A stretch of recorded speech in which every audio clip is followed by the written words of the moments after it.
Hi, this is number 2, part A. It asked you to draw a free body diagram for all the forces acting on the rod in this situation.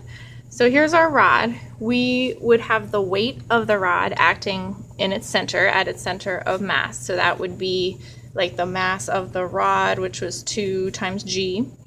We have the weight of the little block at the end, so mass of the block times g. And then we have the tension from the string just pointing along the string right there. So that's our tension force. But the other force is going to come from the little hinge right there. So, and we kind of have to think about what direction that force would point. We know the rod is in equilibrium.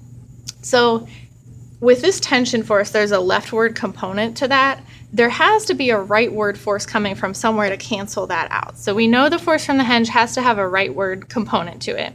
And then the question is, does it also have like an up or a down component? You can probably kind of intuitively realize that the hinge is helping hold up the rod, so it's going to have an upward component. So it's going to point kind of that way, force from the hinge.